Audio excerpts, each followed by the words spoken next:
the interfaith work, yes, has also been very important to me, and I think important to the congregation as well. And shortly after I came here, I was asked by members of the congregation if I would be willing to meet with a particular Catholic priest who had been raised in Providence, but had lived most of his professional life away from here and had been involved heavily in interfaith activities on the national level. And I said, I'd be interested. Who is this person? And I was told it was Father Edward Flannery.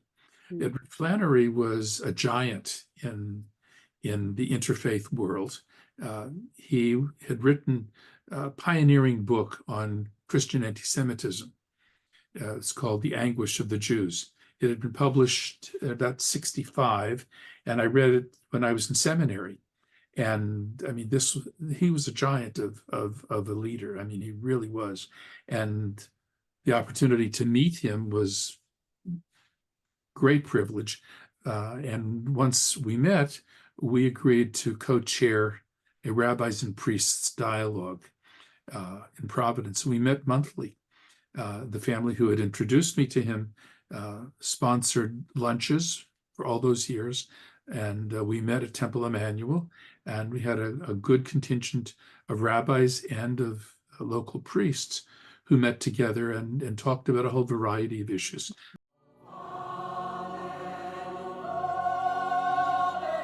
That interestingly came out of a conversation with a local Presbyterian minister. I was friendly with the minister at the Presbyterian Church on Hope Street, just a couple of blocks from the temple. We had we're both about the same age when we arrived here, and we're having coffee one day, and he said, I have been accustomed to having a Yom HaShoah commemoration on the Sunday closest to Yom HaShoah with my congregation. What about we doing something together with our two congregations?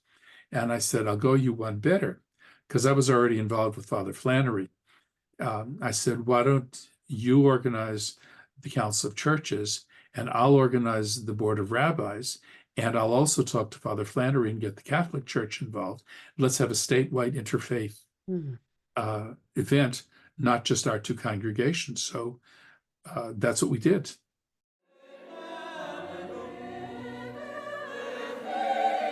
We had some grassroots experiences. I